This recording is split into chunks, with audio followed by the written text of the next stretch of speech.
नमस्कार दोस्तों, जय हिंद, वंदे मातरम। आप सभी का वेलकम, अभिनंदन है। बाल विकास शिक्षा शास्त्र क्लास नंबर 42 की बात करेंगे। Child development and CDP class number 42 की बात करेंगे।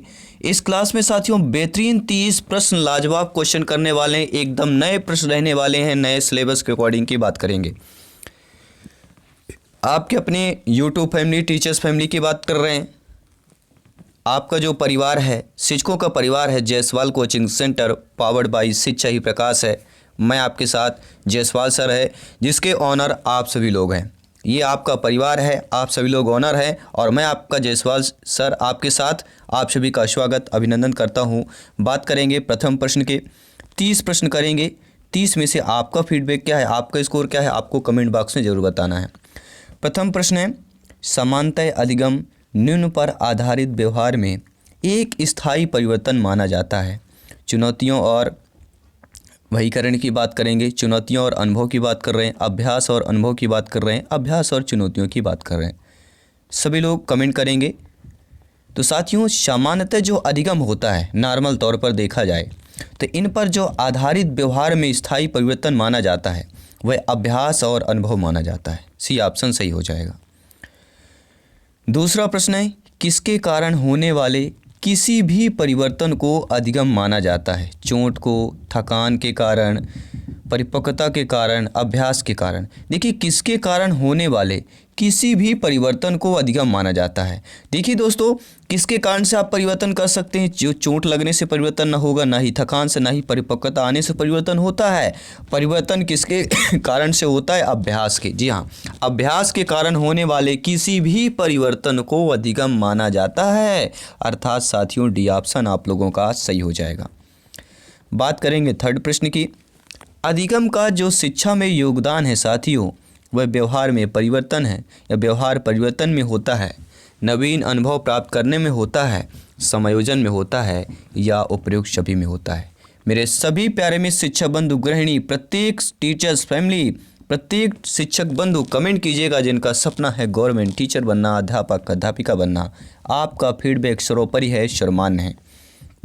साथियों, अधिगम का शिक्षा में जो योगदान होता है वह व्यवहार में परिवर्तन लाना भी होता है, नवीन अनुभव प्राप्त करने में भी होता है और साथ ही साथ समायोजन भी होता है। अर्थात साथियों, उपयुक्त सभी डी ऑप्शन की बात करेंगे। आई होप आप लोग प्रश्नों को अच्छे तरीके से समझ पा रहे होंगे, फीडबैक भी कर पा रहे होंगे। आइए देखते हैं अगला प्रश्न। निम्न में से कौन सा अधिगम के सार्थक सरलीकरण के रूप में परिणित नहीं होता है? दोहराने एवं स्मरण करने की बढ़ावा देना। देखिए साथियों, अधिगम के सार्थक सरलीकरण के रूप में परिणत क्या नहीं होता है?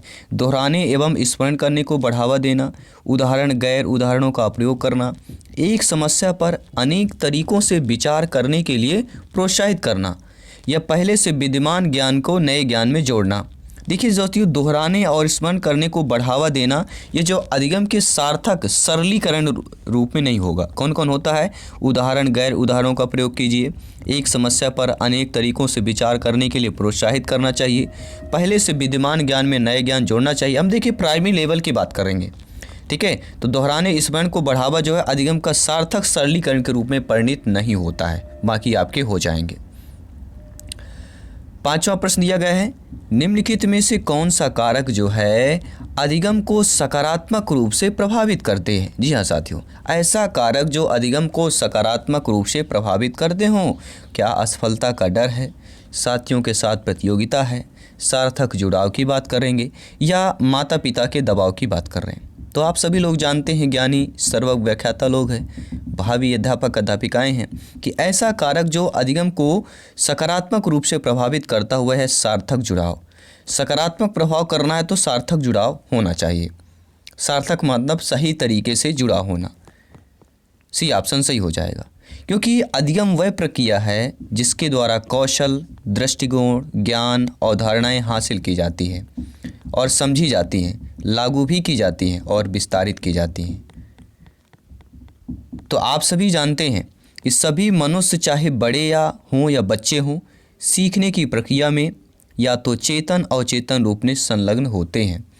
और ये समझना महत्वपूर्ण है कि जब हम कुछ विचारों और अवधारणाओं को निर्देश या शिक्षण के माध्यम से सीखते हैं तो हम अपनी भावनाओं और अनुभवों के माध्यम से सीखते हैं, और भावनाएं और अनुभव हमारे जीवन का एक ठोस हिस्सा हैं, और ये हम जो सीखते हैं, कैसे सीखते हैं और क्यों सीखते हैं, उससे बहुत प्रभावित करते हैं। तो बात करेंगे सार्थक जुड़ाव की बात करेंगे।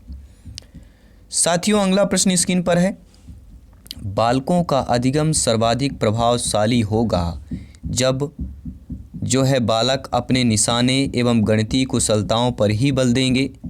बालकों का संज्ञानात्मक, भावात्मक तथा चालाक पक्षों का विकास होना, या शिक्षण व्यवस्था का एकाधिकारवादी होना, या शिक्षक अधिगम प्रक्रिया में आगे होकर बालकों को निष्क्रिय रखेगा।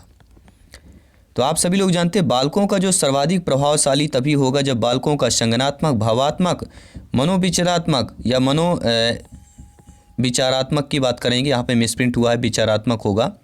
तो बालकों का संज्ञानात्मक, भावात्मक तथा मनोविचारात्मक पक्षों का विकास होगा, तो वह बालकों का अधिगम सर्वाधिक प्रभावशाली होगा, क्योंकि बालक का संज्ञानात्मक, भावात्मक, मनोविचारात्मक ये तीनों पक्षों का विकास हो रहा है, तो सर्वाधिक प्रभावशाली हमारा अधिगम कहला जाएगा। इसलिए बी ऑप्शन सही हो जाएगा। अगला प्रश्न है साथियों, निम्नलिखित में से ऐसा विकल्प जो अधिगम के संबंध में सही नहीं दिया गया है। अधिगम समायोजन है, अधिगम सिर्फ ज्ञान प्राप्ति है, अधिगम विकास है, या अधिगम परिपक्वता है। तो आप सभी लोग जानते हैं कि जो अधिगम के संबंध में सही नहीं दिया गया है, देखिए अधिगम समायोजन होता है, जब आप सीखेंगे तो आपको समायोजन करना पड़ेगा। अधिगम का विकास भी होता है, अधिगम परिपक्वता होता है, लेकिन अधिगम जो है सिर्फ ज्ञान प्राप्त के लिए हो, ये हमारा अधिगम का संबंध नहीं होगा, क्योंकि अधिगम जो होता है सिर्फ ज्ञान प्राप्त के लिए नहीं होता है। इसलिए बी ऑप्शन सही हो जाएगा, क्योंकि यही पूछा गया कि कौन सा सही नहीं है। साथियों, अधिगम के लिए आवश्यक क्या होता है? स्वानुभव करना, स्वचिंतन करना, स्वनीय करना, या उपरोक्त सभी। तो अधिगम के लिए सारी कुछ जरूरी है। स्व अनुभव भी जरूरी है, चिंतन भी जरूरी है, स्वनियम भी जरूरी है, उपरोक्त भी डी ऑप्शन सही हो जाएगा। सीखने की परिघटना में निम्नलिखित में से कौन आवश्यक घटक नहीं है? अधिगमकता की बात करेंगे, अतिरिक्त अवस्थक की बात करेंगे, प्रेरक की बात करेंगे, शिक्षक की बात करेंगे। तो सीखने की परिघटना में आवश्यक घटक यहाँ पे जो दिया गया है वह शिक्षक नहीं हो सकता, क्योंकि सीखना बच्चों को है। तो सीखने की जो घटक की अगर बात करें, आवश्यक घटक तो अधिगमकता होनी चाहिए, अतिरिक्त अवस्था की बात करेंगे, प्रेरक की बात करेंगे, शिक्षक की बात कर रहे हैं। तो सीखने की परिघटना में कौन आवश्यक घटक नहीं है? देखिए यहाँ पे हमें लगता है कि अतिरिक्त अवस्था गलत होना चाहिए, शिक्षक भी सही होना चाहिए। ठीक है, आप लोगों का भी ये फीडबैक आएगा, मुझे पता है, आप लोग बाद में कमेंट में करेंगे सर आपने गलत बताया। ठीक है, जो कंसेप्ट कहता है, जो हमारे एनसीईआरटी के जो बुक्स में इनका आंसर है वह साथियों शिक्षक लिखा हुआ है, इसलिए हम डी ऑप्शन के साथ जाएंगे। बात करेंगे अगले प्रश्न की। निम्न में से कौन सा उदाहरण अधिगम को प्रदर्शित है? हाथ जोड़कर अध्यापक का अभिवादन करना, स्वादिष्ट भोजन देखकर मुंह में लार आ जाना, या चलना, भागना, हाँकना 3 से 5 वर्ष की अवस्था में, या उपरोक्त सभी। देखिए ऐसा उदाहरण जो अधिगम को प्रदर्शित कर रहा हो तो वह है चलना, भागना, ठीक है, दौड़ना, ये सभी 5 वर्ष की अवस्था में है। तो बिल्कुल सही बात है, 5 वर्ष का बच्चा चलने भी लगता है, भागने भी लगता है, और क्या है, दौड़ने भी लगता है। ठीक है, तो सी ऑप्शन सही हो जाएगा, यह उदाहरण अधिगम को प्रदर्शित कर रहा है। अगला प्रश्न है, ध्यान दीजिएगा। आई होप सभी प्यारे मित्र क्लास को अवश्य लाइक कर दिया होगा। और दोस्तों अगर आपने अभी तक भी चैनल को ज्वाइन नहीं किया, सब्सक्राइब नहीं किया, अपने परिवार टीटी फैमिली शिक्षकों के परिवार को सब्सक्राइब नहीं किया है तो ज़रूर कीजिए, और इस परिवार के ऑनर बनिए, हिस्सा बनिए, इस फैमिली पर जुड़िए और बेल आइकन प्रेस कीजिए, ताकि आपके जो है प्रत्येक क्लास का नोटिफिकेशन आपको फ्री ऑफ कॉस्ट मिलता रहे। साथियों, निम्न आर्थिक स्तर का प्रभाव निम्न में से किस पर नहीं पड़ता है? आत्मसम्मान पर नहीं पड़ता है, सीखने की क्षमता पर नहीं पड़ता है, उड़न संस्थान पे प्रवेश की बात करेंगे, या जीवन यापन पर नहीं पड़ता है। तो आप लोग जानते हैं आर्थिक स्तर का प्रभाव सीखने की क्षमता पर नहीं पड़ता है। इतिहास उसी ने रचा है जिसने संघर्ष को देखा है, संघर्ष को अनुभव किया है, संघर्ष को से के साथ अपने जीवन को व्यतीत किया है, बचपन से संघर्ष जिया है, इतिहास उसी ने लिखा है। दोस्तों आप सभी लोग इतिहास पढ़ सकते हैं। अर्थात आर्थिक स्तर का कोई प्रभाव सीखने की क्षमता पर नहीं पड़ता है, अर्थात बी ऑप्शन सही हो जाएगा। कोई भी डाउट हो फीडबैक करें, कमेंट करें, बेहतरीन प्रश्न आ चुके हैं। साथियों, ऐसा कारक जो एक सीखने के लिए प्रमुख होता हो, क्या वह अनुसंधान है, रटकर याद करना है, अनुकरण है या अर्थ निर्माण हो जाएगा? तो आप सभी लोग जानते हैं कि इनमें से ऐसा कारक जो सीखने का प्रमुख कहलाएगा वह कहलाएगा अर्थ निर्माण की बात करेंगे। अगला प्रश्न है, इनमें से ऐसा कथन जो सीखने की प्रक्रिया को विशेषता नहीं मानना चाहिए। शैक्षिक संस्थान ही एकमात्र संस्थान है जहां अधिगम प्राप्त होता है, ये गलत है। सीखना एक व्यापक प्रक्रिया है, सीखना लक्ष्योन्मुखी होता है और अनअधिगम भी सीखने की प्रक्रिया है। तो साथियों, ऐसी जो विशेषता नहीं होगी। देखिए, शैक्षिक संस्थान ही एकमात्र ऐसा स्थान जहां अधिगम प्राप्त होता है, तो ये गलत हो जाएगा। अधिगम के कहीं भी सीखा जा सकता है, पढ़ा जा सकता है, ठीक है। अधिगम मतलब होता है सीखना, सही तरीके से सीखना, ठीक है। तो पहला ऑप्शन सही हो जाएगा। अगला प्रश्न है, निम्नलिखित में से किस एक से शिशु के अधिगम को सहायता नहीं मिलती? अनुकरण से, अभिप्रेरणा से, स्कूल के बस्ता से, पुरस्कार से। देखिए, अधिगम में सहायता की बात कर रहे हैं, तो अनुकरण से सहायता मिलेगी, अभिप्रेरणा से मिलती है, पुरस्कार से भी मिलती है, लेकिन स्कूल के बस्ता से सहायता नहीं मिलती। स्कूल के बस्ते में जो किताबें होती हैं, पेन होती है, उनसे मिलेगी, लेकिन स्कूल के बस्ता से नहीं मिलेगी। अर्थात अनुकरण, अभिप्रेरणा, पुरस्कार से अधिगम में सहायता मिलती है।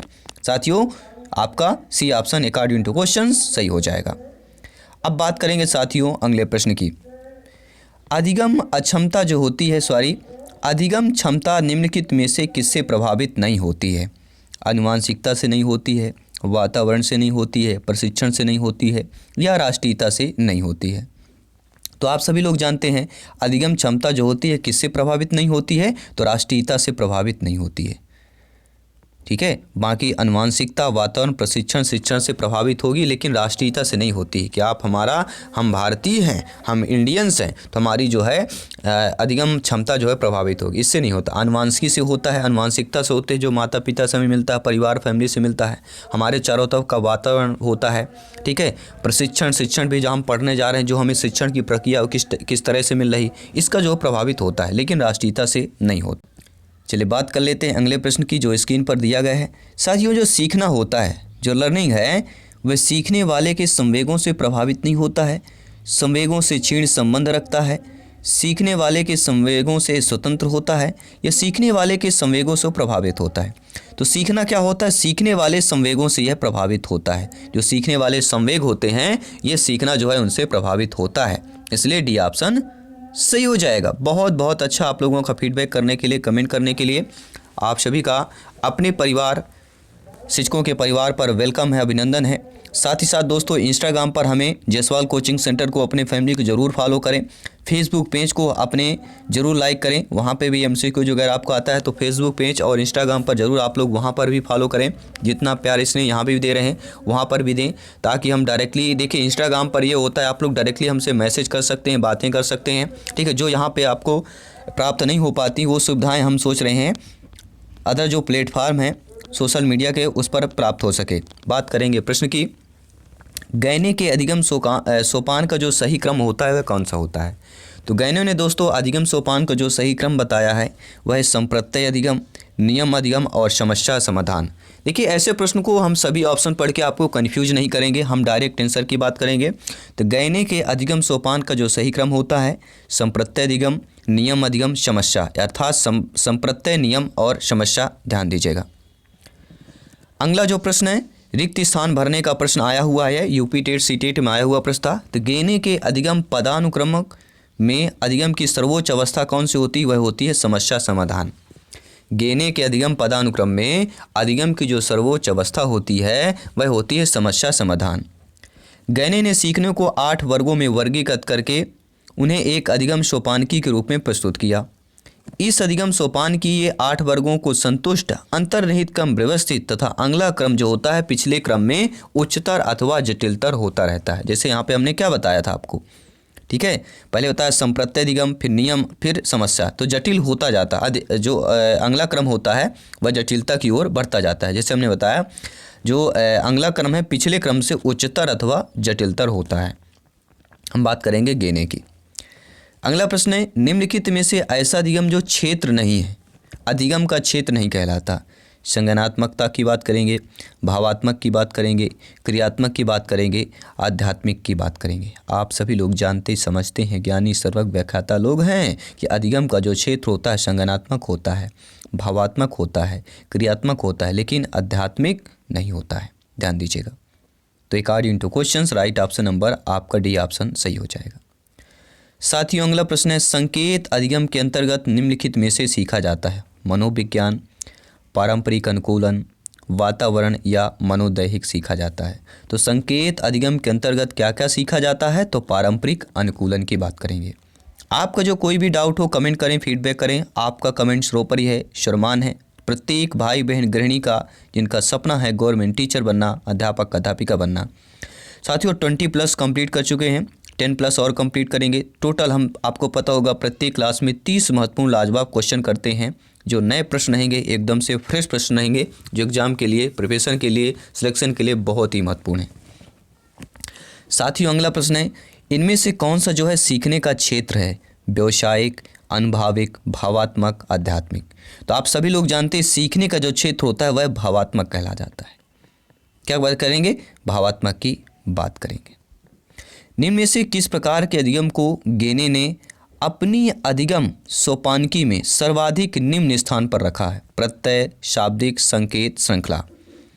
तो आप सभी लोग जानते हैं सोपानकी में 8 वर्गों में विभाजित किया है आपके गेने ने। तो अधिगम सोपानकी में सर्वाधिक जो निम्न स्थान पर रखा है वह जो ऑप्शन हो जाएगा वह है संकेत अधिगम। संकेत अधिगम को निम्न स्थान पर रखा गया है। अगला प्रश्न है, कौशल सीखने की पहली अवस्था क्या होती है? यथार्थता, कल्पनाशीलता, समन्वय, अनुकरण। तो आप सभी लोग जानते समझते हैं कि कौशल की जो पहली अवस्था सीखने की होती है साथियों वह होती है अनुकरण। ध्यान दीजिएगा, हम किसकी बात कर रहे हैं साथियों? अनुकरण की बात करेंगे। ध्यान दीजिएगा, प्रत्येक शिक्षा बंधु भाई बहन बात करेंगे, हम अनुकरण की बात करेंगे। तो कौशल सीखने की जो पहली अवस्था होती है वह होती है अनुकरण की। अगला प्रश्न है साथियों, प्रतिपालन अधिगम का एक विशिष्ट धारण है जो अधिगम के किसके चरण का पूर्ववर्ती कहलाएगा? तो प्रतिपालन अधिगम जो एक विशिष्ट धारण है तो यह अधिगम के अधिग्रहण, अभिप्रेरण, आत्मनिर्भरता या सामान्यीकरण चरण पर पूर्ववर्ती कहलाए। पूर्ववर्ती बताना है, ध्यान दीजिएगा, चरण का पूर्ववर्ती क्या होगा? तो प्रतिपालन अधिगम का एक विशिष्ट चरण है जो अधिगम के सामान्यीकरण चरण का पूर्ववर्ती होता है। यहाँ पे चरण दिया गया है, ध्यान दीजिएगा। तो चरण क्या हो जाएगा? पूर्ववर्ती हो जाएगा। अर्थात अगला प्रश्न है, निम्नलिखित में से कौन सी एक मुख्य प्रक्रिया नहीं है जिसके द्वारा सार्थक अधिगम घटित होता है? पुनरावृत्ति एवं अभ्यास, निर्देश एवं संचालन, अन्वेषण एवं पारस्परिक क्रिया या कंठस्थीकरण एवं स्मरण की बात करेंगे। तो साथियों इनमें से ऐसा जो मुख्य प्रक्रिया नहीं है जिसके द्वारा सार्थक अधिगम घटित होता है वह आपका क्या कहला जाएगा? तो ऐसी मुख्य प्रक्रिया नहीं है। तो पहले जान लेते हैं कौन कौन सी प्रक्रिया है जिसके द्वारा सार्थक अधिगम घटित होता है। वह होता है पुनरावृत्ति एवं अभ्यास होता है, निर्देश एवं संचालन होता है, अन्वेषण एवं पारस्परिक क्रिया होती है। और ऐसी मुख्य प्रक्रिया जो जिसके द्वारा सार्थक अधिगम घटित नहीं होगा वह होगा कंठस्थीकरण एवं स्मरण। ये हम पहले क्वेश्चन में बात कर चुके हैं, इसके पहले वही प्रश्न था, थोड़ा सा प्रश्न को मोड़ा गया और आंसर को तोड़ा गया। अब बात करेंगे अगले प्रश्न की। साथियों जो बालक होते हैं वह विविध प्रकार से सीखते हैं, क्योंकि विविध प्रकार के भिन्नताएँ होती हैं, विविध प्रकार की अपनी अपनी क्षमताएँ होती हैं, ठीक है। तो विविध प्रकार के बालक विविध प्रकार से सीखते हैं या बालक विविध प्रकार से सीखते हैं। तो शिक्षक के भाषण द्वारा सीखते हैं, प्रयोग द्वारा, विवेचन द्वारा, प्रश्न पूछकर, क्रिया करके, चिंतन करके, या शिक्षण द्वारा निर्देशित, नियंत्रण या नियंत्रित पाठ्यपुस्तक आधारित शिक्षण द्वारा, या इनमें से कोई नहीं। तो आप सभी लोग जानते हैं जो बालक विविध प्रकार से सीखते हैं, प्रयोग द्वारा सीखते हैं, विवेचन द्वारा सीखते हैं, विवेचना द्वारा, प्रश्न पूछकर, क्रिया करके या चिंतन करके सीखते हैं। बी ऑप्शन साथियों सही हो जाएगा। आई होप आप लोग प्रश्न को अच्छे तरीके से समझ पाए होंगे। सभी कमेंट करें, फीडबैक करें, प्रत्येक शिक्षा बंधु। और 30 में से आपका फीडबैक कितना है? 10+ है, 15+ है या 20 एबव कितना है? नीचे कमेंट बॉक्स में जरूर बताइएगा। साथ ही साथ आपके अभी तक 8 जो है मॉडल पेपर अपलोड हो चुके हैं। प्रत्येक मॉडल पेपर 150 क्वेश्चंस का रहेगा। ऑल सब्जेक्ट का मॉडल पेपर है। मॉडल पेपर ज्वाइन करें और एग्ज़ाम के पहले अपना स्कोर जरूर चेक कीजिए। पढ़ने की वह तकनीक जिसका प्रयोग तालिका में स्थित शब्दावली तथा प्रसंग में किया जाता है कहलाता है।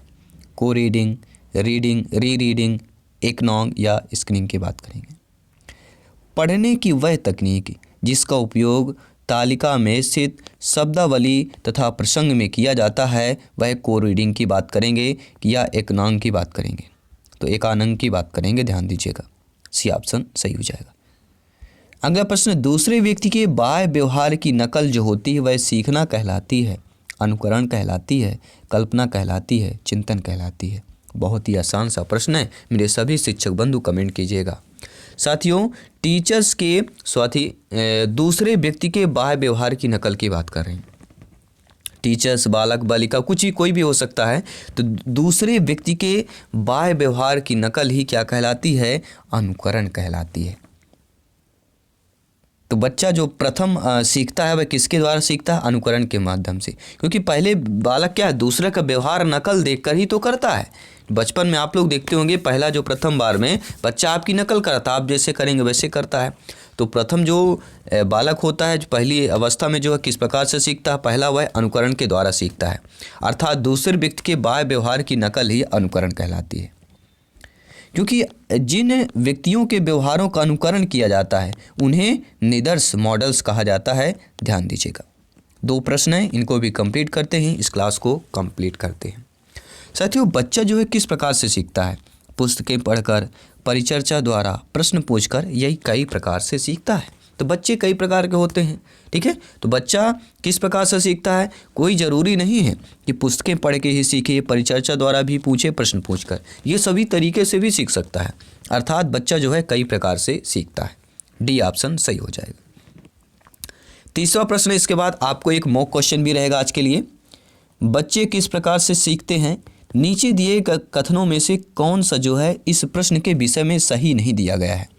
कि बच्चे केवल कक्षा में सीखते हैं, बच्चे तब सीखते हैं जब वे संज्ञानात्मक रूप से तैयार होते हैं, बच्चे अनेकों प्रकार से सीखते हैं, या बच्चे सीखते हैं क्योंकि वे स्वाभाविक रूप से प्रेरित होते हैं। तो बच्चे किस प्रकार से सीखते हैं, नीचे दिए गए कौन सा प्रश्न विषय में सही नहीं है? तो आप सभी लोग जानते हैं कि बच्चा केवल कक्षा में सीखते हैं। ये सही नहीं है कि बच्चा केवल कक्षा में ही सीख सकता है, कहीं भी सीख सकता है, बाहर भी सीख सकता है, अपने परिवार से सीख सकता है, जब अपने शिक्षकों के साथ, अपने साथियों के साथ भ्रमण पर जाता है तो वहाँ पर भी सीख सकता है। तो बच्चे केवल कक्षा में सीखते हैं, यह जो कथन है सीखने के प्रकार में आपका सही नहीं दिया गया, इस विषय पर सही नहीं दिया गया। तो 30 प्रश्न कंप्लीट कर चुके हैं। आइए आज का मॉक क्वेश्चन देख लेते हैं। आप अनपढ़ माता पिता के बच्चों को अंग्रेजी सिखाना चाहते हैं, किस प्रकार से? मान लीजिए कोई आपके अभिभावक हैं, जो बच्चे हैं आपके, उनके जो माता पिता हैं अनपढ़ हैं। अब आप लोगों को उनके पिता यानी अनपढ़ माता पिता को अंग्रेजी सिखाना है। तो आप बच्चे से अंग्रेजी में बात करेंगे, आप बच्चे को अंग्रेजी में बोलने के लिए बाध्य करेंगे, आप बच्चे को मातृभाषा में बोलने से रोकेंगे, या आप उन्हें बच्चों को मातृभाषा की सहायता से अंग्रेजी सिखाने का प्रयास करेंगे। तो देखिए, बात की जा रही अनपढ़ माता पिता के बच्चे को अंग्रेजी सिखाने की बात कर रहे हैं, यानी कि माता पिता अनपढ़ हैं, तो हो सकता है बचपन से अंग्रेजी के शब्द बच्चा ना सुना हो, और उस बच्चे को अंग्रेजी सिखाना तो किस प्रकार से सिखाएंगे? ये आपका मॉक क्वेश्चन है। तो साथियों, 30 महत्वपूर्ण प्रश्नों में से आपका फीडबैक क्या है, साथ ही साथ मॉक क्वेश्चन पर आपका फीडबैक क्या है, नीचे कमेंट बॉक्स में जरूर बताइए। और मैं आपके साथ जसवात सर जल्दी मिलता हूँ नेक्स्ट क्लास पर। सारे प्रैक्टिस सेट चल रहे हैं, अटेंड कीजिए, प्लेलिस्ट चेक कीजिए। जब भी आपको फ्री टाइम मिले, अब लगे कि हमें स्टडी करना है, तो चैनल को विजिट करें, सर्च करें यूट्यूब पर जयसवाल कोचिंग सेंटर। जो भी आपका प्लेलिस्ट हो, प्लेलिस्ट पे ऑप्शन में जाइए, सारे प्लेलिस्ट देख लीजिए, या आप लोग वीडियोज पे जाइए। जो भी आपको सब्जेक्ट अच्छा लगे, जो भी कठिन हो, उस सब्जेक्ट को पहले, या जो सरल हो पहले उसको चूज कीजिए। इससे क्या है, मन अच्छा लगने लगता है, पढ़ने में ध्यान लगता है। ठीक है, तो चलिए हम जल्दी मिलते हैं नेक्स्ट क्लास पर। सभी मित्रों को जय हिंद, वंदे मातरम, धन्यवाद सभी का।